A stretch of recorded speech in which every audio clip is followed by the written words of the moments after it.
নমস্কার বন্ধুরা, মানবীর রান্নাঘরে আপনাদের সবাইকে স্বাগত জানাই।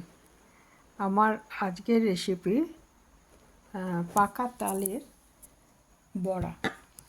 পাকা তাল দিয়ে যে খুব সুন্দর বড়া হয় সেটাই আর কি। এটা প্রায় সবার বাড়িতেই হয়, তবুও আমি আপনাদের সাথে আজকে এই রেসিপিটা শেয়ার করলাম। এর জন্য একটা পাকা তাল নিয়ে নিয়েছি। এটা একদম কালো তাল। এই কালো তালগুলো খুব মিষ্টি হয়। তো প্রথমে এটাকে ছাড়িয়ে নেব। এই যে পেছনে বোটাটা রয়েছে এটাকে আগে সরিয়ে নিলাম।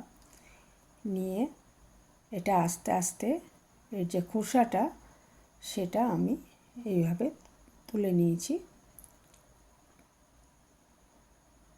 ছাড়িয়ে নিচ্ছি এটা।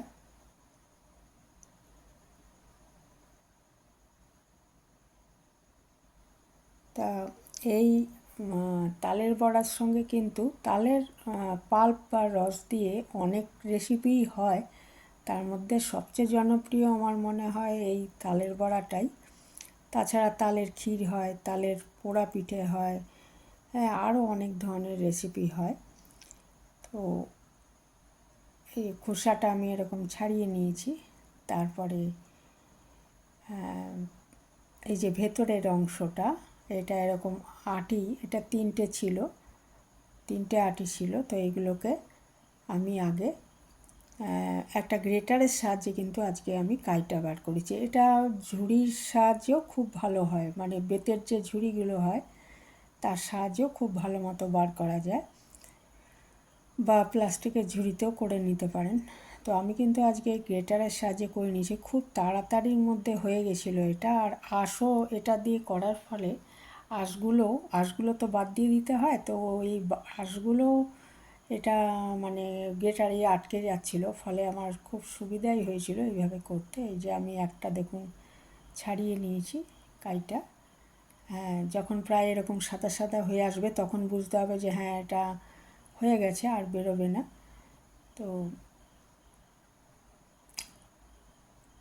এটা আরও এরকমভাবে বাকি দুটো আটি ওই দেখুন দেখলেই বোঝা যাচ্ছে যে ওইটা একদম সাদা হয়ে গেছে, আর এটায় পাল্পটা রয়েছে, ডিফারেন্সটা দেখলেই বোঝা যাচ্ছে। তো বাকিগুলো এইভাবে করে নিলাম, বাকি দুটো। তো তালের সিজন এখন শুরু হলো, এটা প্রায় সেপ্টেম্বর মাসের মাঝামাঝি অবধি মোটামুটি পাওয়া যাবে তাল। তো এই সময়টায় আমি দেখলাম যে তাল উঠেছে, কিন্তু কম উঠেছে। এরপরে আরও আগস্ট মাসে মনে হয় আরও বেশি পাওয়া যাবে। আর সামনে জন্মাষ্টমীও আছে, জন্মাষ্টমীর দিন তো অনেক চড়া দামে বিক্রি হবে তাল। তো যাই হোক, এইভাবে আমি পাল্পটা দেখুন বার করে নিয়েছি। আর আমার নারকেল লাগবে। এই অর্ধেকটা নারকেল, প্রায় অর্ধেকটা আমি কুড়িয়ে নিয়ে নিয়েছি। আর এখানে আমি ওই পাল্পটার মধ্যে 2 চামচ চিনি দিয়েছি। শুধু চিনি বা শুধু গুড়েও করতে পারেন। আর প্রায় 1 কাপ, পৌনে 1 কাপ মতো গুড় দিয়েছি, কাপটা বড়ই। তো শুধু গুড়েও করা যায়। এটা একটু ড্রাই ছিল আর কি গুড়টা। এমনি আখের গুড় যেটা পাওয়া যায় সেটাতেও করতে পারেন, খুব ভালো হয়।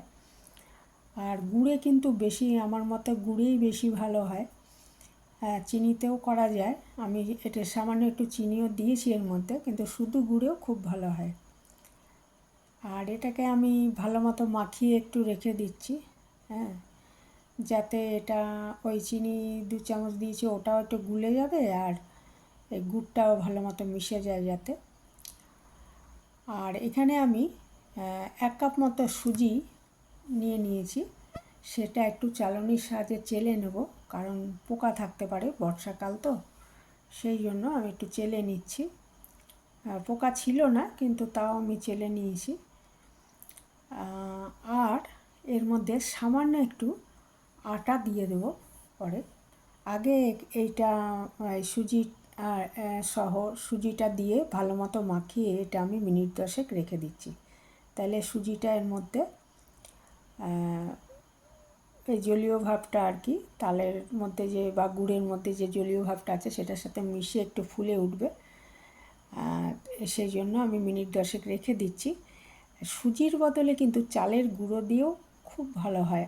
আমার মাকে দেখেছি সবসময় চালের গুঁড়ো দিয়েই করতে, তো আমিও চালের গুঁড়ো দিয়েই বেশি করি, কিন্তু আজকে আমি সুজি দিয়ে করেছি, এটাও খুব ভালো হয়েছিল খেতে। আর এ দেখুন নারকেল কোড়াটা আমি এর মধ্যে দিয়ে দিলাম। হ্যাঁ, নারকেলটা অবশ্যই দিতে হবে, তাহলে স্বাদটা অনেক বেশি ভালো হয়। শুধু করা যায়, কিন্তু নারকেল কোড়াটা দিলে অনেক বেশি স্বাদ হয়। আর লাস্টে আমি একটু ময়দা বা আটা একটু দিয়ে একটু টাইট করেই এটা মানে মিশ্রণটা তৈরি করতে হবে। তবে একেবারে খুব শক্ত যে একটু আমি আটাই দিয়েছি, ময়দাও দিতে পারেন ইচ্ছে করলে, দিয়ে করছি।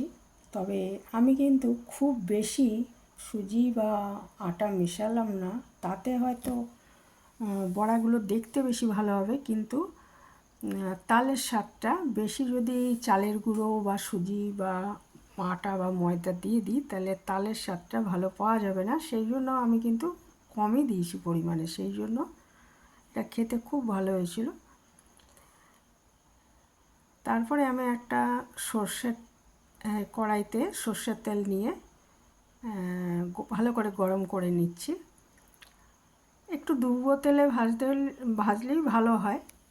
তা আমি মোটামুটি নিয়েছি তেল, নিয়ে এবারে এক পিঠ আগে ভালো মতো ভাজা হতে দেবো, তারপরে উল্টে আরেক পিঠও ভেজে নেব।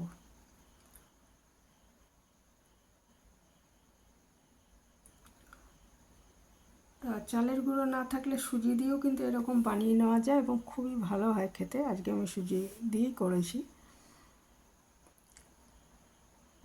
এক পিঠ উল্টে দিয়েছি, এক পিঠ হয়ে গেছে বলে ওটা উল্টে অন্য পিঠটা ভেজে নিচ্ছি। এইভাবে সমস্ত বড়াগুলো আমি ভেজে নিয়েছি।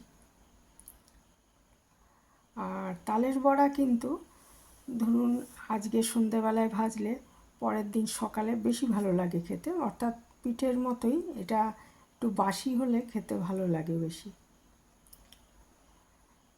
তো এইভাবে আমি সমস্ত বড়াগুলি ভেজে নিচ্ছি। তালের বড়া পরিবেশনের জন্য রেডি। এখানেই শেষ করলাম। ভালো থাকবেন সবাই।